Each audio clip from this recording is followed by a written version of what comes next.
when it comes to my music, man, it's not a lot that I particularly want. You know, everybody has the idea of being big, getting a lot of money. You know, that's cool and stuff like that. But, you know, I have other things that I want to do with my life in that aspect of inspiring people. But when it comes to my music, man, I just want to touch people, man, because, you know, life can suck.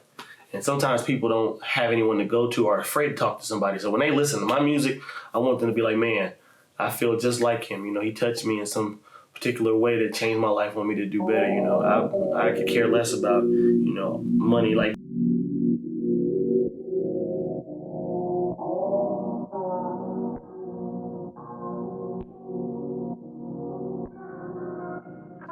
look in my mirror daily, pray that my father save me. He know my soul is sacred, except we ain't spoken lately. At times I lose the love, hell with this pain and bad, but I can't give up, lose everything someone never had. Yo, I give my life to my music, ain't nothing changed. Still thinking that my passion is stupid, I still refrain. At times I question all that I'm doing, am I insane? Just love the game, you can't see heaven without some pain. Yesterday's forever, no stupid, they not the same. Can't beat yourself for what's in the past, what do you gain? Easy to give advice when your life don't fit in that picture. You figure you know it all, so stupid, let pride get you. Pages I've seen before, won't stop with what I love. Nobody's got me but me, and it's me. No, I ain't done my life. If you don't like it, so sorry, ain't living for you. I've done it all in the past, this time I gotta ignore you. I can see the hater in your eyes, you were no disguise. Sometimes love can mean a lie, take a look inside. I see hater in your eyes, you were no disguise. Sometimes love can mean a lie. My brother, we're 10 years apart. We're really, really close. And I can remember it like yesterday. He had a 96 Beretta, and he would always listen to hip-hop music. You know, he had his own money, saved up his own money, put a speaker system in his car, so you could always tell when he was coming home because the car was beating or the windows were shaking, but he would always play hip-hop music. And there's always one song that stuck out me the most when I rode with him, and it was Nas featuring Lauryn Hill called If I Ruled the World. And we rode to that song over and over. I'm like, hey, play that song again, play that song again. If I drove him crazy because I told him to play it like a million times. But that was the first actual time I fell in love with hip-hop. Now, when it came to artist-wise or rappers that I really like, you know, is Notorious B.I.G. I heard Life After Death. My brother had Ready to Die too, but I really didn't listen to that like around that age, around that time, because I really didn't know anything. I knew one song was Juicy, but other than that, you know, he'd play that song and he'd go later on play Life After Death. And I remember in the car listening to, Going Back to Cali, 10 Crack Commandments, Sky's the Limit. And I listened to that stuff, you know, and I wanted to portray that, pursue that. Now it was kind of hard, you know, being that young, you know, listening to that stuff. And, you know, my mother and father probably would have killed my brother if they would let him know that I was listening to that at a young age. But growing up in a positive family, I grew up in a good home. My father was a minister. And as a matter of fact, I didn't know anything at that age, you know, to actually rap about, other than my name is Jarrett, and I like, you know, I'll never forget my first line in my first rapper's name. My name was Jarrett, and I don't like carrots. It's some of the wackest stuff I've ever heard in my life, bro. Like, yo, thought I'd never get a chance, never get a deal.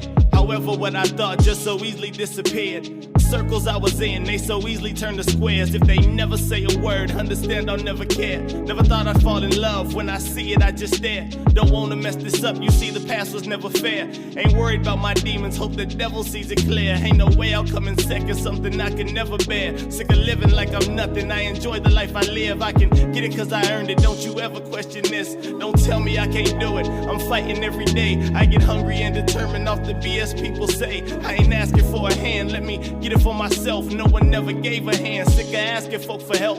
If it wasn't for the struggle, ain't no telling where I'd be. I don't ask because I love it, crying wolf was never me. This is my life.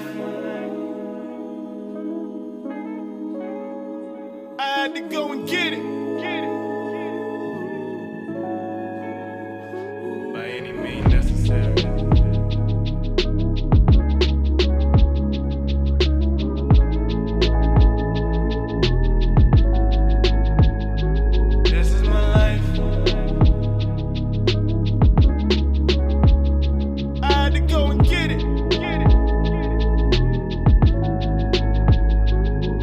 probably liked it if I stopped, no better yet, jump and quit. Hate cause you'll never do it, can't easily sink the ship.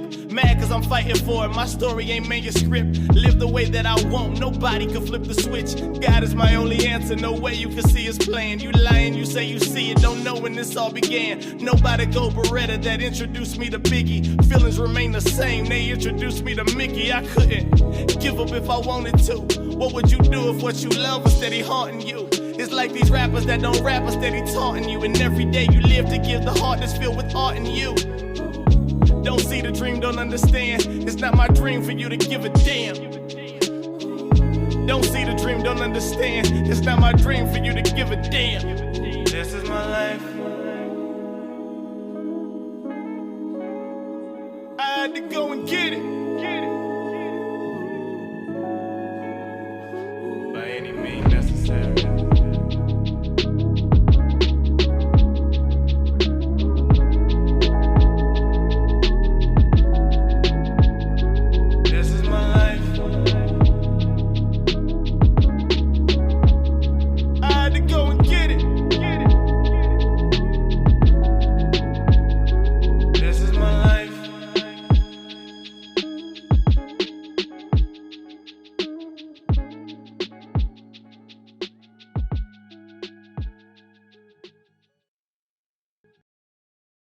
I was probably 20, no, I was younger than that. I probably was about 20 years old, maybe 19 years old. And I said, I'm just gonna rap. I'm just gonna, whatever comes to my mind, whatever comes to my head or my heart, I'm just gonna rap. You know, I don't care what anyone has to say, anybody feels. Because at that time, I felt like I was grown. You know, you wasn't gonna tell me what I was gonna do, what I wasn't gonna do. And if you did, I'd listen to it, but I didn't have no time to argue with what you had to say. And so from there on, I just started rapping how I felt, you know.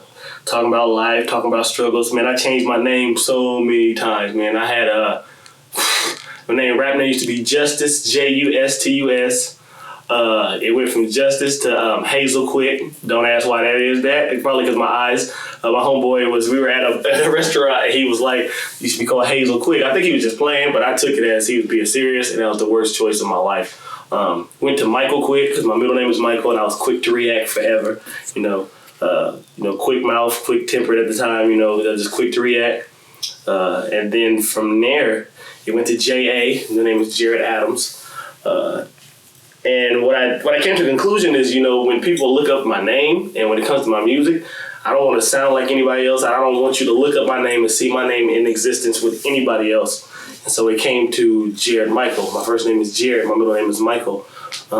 And some of that because of my mother, too. My mother said that she named her boys to be something in life. And so I thought that the name Jarrett Michael, being my real name, was something powerful. When you type it in, you don't find anybody else whose name is Jarrett Michael. And so that came to a point I was like, yep, it's on my road with. And then from there, man, I just, you know, music is, if you're going to do it, you have to do it with the intentions of knowing, like, okay, I'm gonna suffer for a while. I'm gonna suck, you know. And so, you know, doing shows and not getting paid, and then going places and meeting different people, but nothing coming into the way that I want things to go. You know, being broke and doing music, and not even that, like going to school, doing music full time. I was playing basketball in college. I did music every day of my life, and I went to campus and school. Man, I was late to class because I was in the studio forever. I dropped some classes because I know how to stay in there a little bit longer. Things weren't going to turn out right, but, you know, I never gave up on my dream. I kept on going and kept on going. And throughout those years, I'd say from age 21 all the way to 24, it was a really hard time, not just because of music, but just life in general, because I tend to make things, at that time in my age, I'm 30 years old now, so at that time, you know, I wanted to figure out things for myself. I got tired of, you know, I was raised in a good family, and, you know, my parents did everything and beyond, and still to this day, still encouraged me and helped me in my life. But I felt like at some time, you know, you got to stop asking mom and dad for stuff. You got to experience life for yourself, because if you don't experience it for yourself, you know, you're going to always want to go back to them. And, you know, if you're raised one type of way, and if you don't understand how life really works and go out there for yourself, you're going to assume that everything is going to be how it was when you were raised, how you were raised. And I kind of don't want to say I pushed myself away from where I come from or who I was with or even my family, but I just think like I needed to figure myself out for my own, figure out this dream of mine, what I wanted to do. And I, got tired of people discouraging me or people putting me down, because nobody wants to be there through the hard times with you. They want to just assume and just, just want to carry you down. Well, only when things start rolling for you, that's when they come out of nowhere in the woodwork. So, from them ages about 21 all the way to 24, I'd say it was a time for me to find out who I was, not as a person, but also as an artist. I was going to quit at 23. I was going to quit. I was going to stop doing music. I was just going to focus on life and school and just give up. But I was fortunate to meet my mentor, Mickey Fax. Mickey Fax was XXL Magazine Freshman of the Year. I want to say in 2009, I want to say. Yeah, I think it was 2009. But nevertheless, I ran into a guy named J Tubbs. We call him Jamarius Tubbs. We call him J Tubbs in Fort Wayne, Indiana. Shout out J Tubbs. We did a few shows together, and he messaged me one day and was like, "Hey man, you want to open up for Mickey Fax?" And I'm thinking to myself, like, I've never opened for anybody, that caliber or that big name of an artist.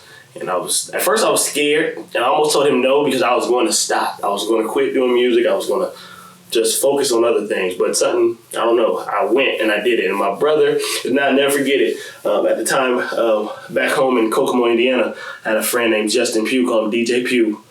He was my DJ at the time. He came with me.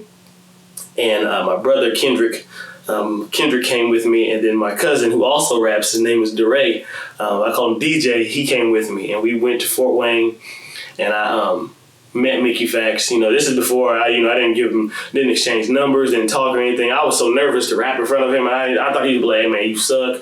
I don't want nothing to do with you. Get out my way, let me perform, don't touch me," or, just all types of stuff. Because, some people in the industry, they just brand new.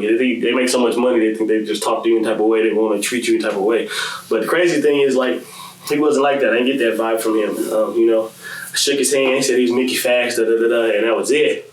And I remember I performed, I want to say I went before he performed, and I had a song called Chris Gardner. And the chorus was saying, "I'm shooting, aiming for the top. Success on my mind, I would never ever stop. I just want to live, gotta make it to the top." And so forth. It's been so long since I remember that song, man. But I did that song, and back in the day, me and a homie, we had a group called Star Squad, and it meant striving to achieve real success. My homie AL back home, and we used to put our hands up like this to shoot, shooting for the stars. And it's funny because the whole crowd had their hands up like they were shooting for the stars. And like out the corner of my eyes, I see Mickey Fax sitting down with his hands up and like shooting. I'm like thinking to myself, if I can make him feel like that and all these other people feel like that, then this is just, eye-opening for me. This is something that's going to help me, go forward. And if he likes it and he's in the industry, ain't no telling who else can like it. And so from that moment on, man, it was just eye-opening for me. Extremely eye-opening for me. Of course I did music before that, mixtapes and albums and stuff like that, but they didn't really count because, you got to go through that little area where you suck. Because when I say suck, man, I was terrible. Like, first few years, man, of rapping, from being a kid all the way to them 20, 24, 21, 23, I was terrible. I mean, oh my God, I was horrible. I was listening to some stuff the other day, and I just turned it off. I was like, this is horrible. But you gotta go through that little growth process to get there. We came over my house, and like I had these pickle jars. And like, that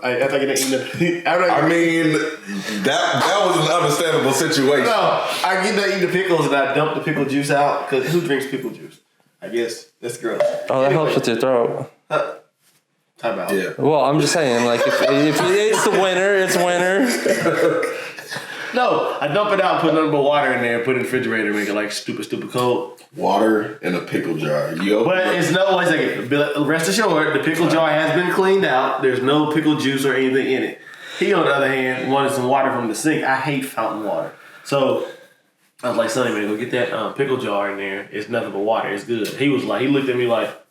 I was opening the fridge and I was expecting water. It was water. It didn't taste like pickle in a jug. But did it taste like pickle juice?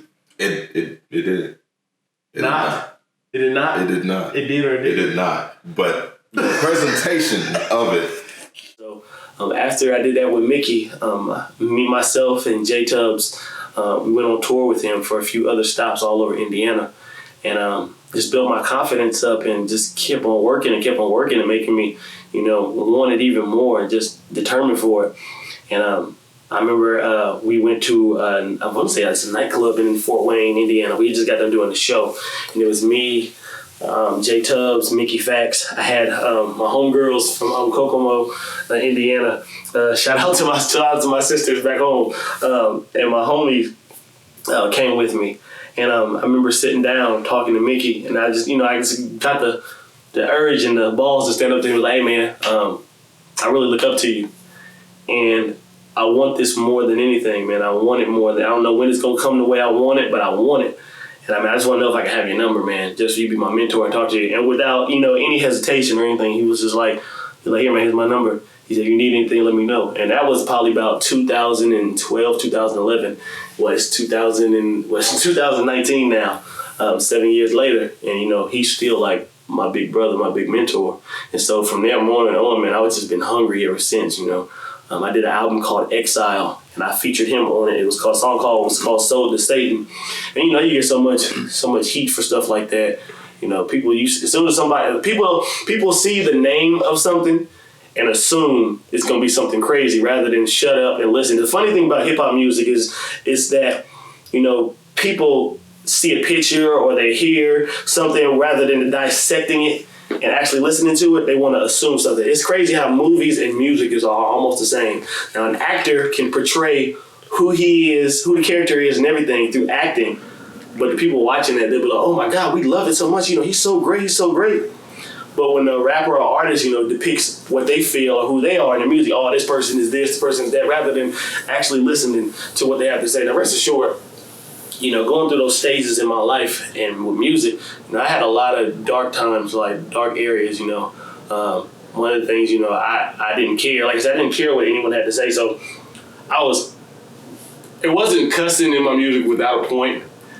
I was just so angry at certain times in my life, and I just attacked everybody that I possibly could with my music. And I think that was a gross spurt for me too, not only as a musician, but as a person as well. Because I was angry. I was really angry with a lot of things going on in my life and a lot of people and so forth. But I expressed that in my music, and like the early stage, that's where I believe I got connected with people and fans and people that listen to my music, because I didn't hold back and I just said what I had to say. If you didn't like it, too bad. I remember my mother listened to it. She said, it's so good, but you're cussing so much. And I just looked at her and I was like, I don't know what you want me to say to that. I am, but there's a reason behind it, and, of course, sometimes parents and people older, they don't understand stuff like that, and that's fine. But I kept on doing it anyway. I kept on saying what I felt and what I wanted to do, rather. I didn't care if you liked it or not, And so from there, years go on, I did a few albums and met some big people, big names. I got in contact with Ice from Flavor of Love. VH1, I met her at a show, became cool with her. Of course, me and Mickey are still best friends to this day. I got to open up for Big Crit, came to Indianapolis. Hobson, Jaron Benton, did a show with Paul Wall. He's one of a kind. Stevie Stone, Kid Daytona, let's see, man, the list, so Bando Jones and so forth, man, and finally getting to where I want to be, and making a name for myself, and not only that, being able to, take care of myself by a dream that I want. Because man, like I said, people don't understand, They say, oh, why do you have to charge? Why do you have to do this? The funniest thing ever is that when you go to a restaurant and you order some food, you don't go to the restaurant asking people for free food. So if an artist who is doing something like professional, say like this is their craft, people want to say, well, why are you charging? Why are you doing it? It's not to be a jerk or anything at all. This is how I want to eat. This is how I want to survive, And so, first time I ever got paid for a show, oh my God, I about had a heart attack, because, you do stuff for so long for free. And not only that, other than, you know, from, like I said, my stage is doing Christian music, you know, people would buy stuff I think they bought stuff not because of I was talented or anything. I think they bought it because of who I was or my name, stuff like that. You know, that didn't, like, I don't say it offended me, but it made me think, like, are you really listening to my stuff, or are you just buying this because I'm doing this type of music, you know? And then going from that stage to where I am now, how I built to where I am now, you know, just get paid for shows, or, you know, people buy your music, you know, it makes you feel good, but it also makes you feel better, you know, to the point where you can, like, you know, provide for yourself. You know, people listen to my music, like my music, not just because of where I come from or my name or stuff like that, but they listen to it because of who I am, you know, and what I'm saying and how it touches them. And so, you know, that's one thing I put pride in my music. You know, I just keep on giving my heart, keep on being myself. One thing that I have done, my grandmother, she passed away a few years ago, but you know, she always listened to my music, always supported me, and she just told me, like, one day, like, my mom. It's funny though, her and my mom said the same thing, and you know, I said, okay, it's coming to a point where I got to change something up. I stopped cussing in my music. You right. I want to be able to reach different people, and not only that, you know. It's one of them joints. Yo. Hey, yo, turn my headphones up just a little bit. Oh yeah. I'm done with that singing. Come walk with a legend, it's easy to see the stats. Ain't easy being like Jordan, without me the game is whack. Stop hanging with such and such, can't help it, the brothers suck. Swear I'm the up and up, breaking ceilings with uppercuts. I'm a villain with some feelings, same Freezer who killed Krillin. Spirit has been the bomb, some hands would never get it. Mad cause I'm independent, these pockets don't mess with brokers. Loyalty's hard to find, for years I followed vultures. Yet I do it for culture, no swagger jacking, I'm cracking. Hate can bring ease, I guess I slaughtered the Kraken. How dare you say you a rapper? You funny, you feel yourself. Stay away from the mirror, don't want you to kill yourself. Glisten, you see the belt. Winning, there's no pretending. The reason why I get love, a reason you never mention. Peter Parker and Black don't want me to turn Venom. Don't come from the same cloth, I swear I'm a different linen mother. I promised my granny I wouldn't cuss anymore. I'm expanding my vocabulary. That's right. I hear such and such rap, and such and such kill it, but such and such suck. Quite frankly, I don't feel it. You know the name. I just think that there's much more than my music can do, rather than worrying about some money and stuff like that. I want to be known as the GOAT. I want to be a legend, you know, when it comes to this music. You know, somebody that actually did it and made a difference with his music and touched somebody's life. That's the main thing about it with me. You know, when you hear Jarrett Michael music, you're gonna hear realness, you're gonna hear bars, you're gonna hear nothing that sounds like anyone else. And so that's what my goal and my dream is. Jesus, peace on my neck. Mama, I hold my tongue. Even if they ain't mortal, they switch it like saying son. I'm an author with the pen and pad. Your pen is sad. See you author and a meme and mad. Go run that back. I'm retired from the talking. Why bark when I'm off the leash? Sit in the same circle where everyone doesn't eat. I could never point the finger. My finger's pointed at me. So if I never make it, then I'm the reason it be. I tell them 5 for a show, 3 for a feature, and you ain't gotta spend it, just know he ain't working neither. Shaking in they boots, somebody calling a seizure. Kingja, nobody touched the throne but Caesar. I'm a rocket, hard as hard, and you sparring with not a creature. Mona Lisa, see the stroke of my brush causes ether. I just gotta calm down. Can't give it all to you right now. But we here, man. Jarrett Michael. Woo! We just getting started.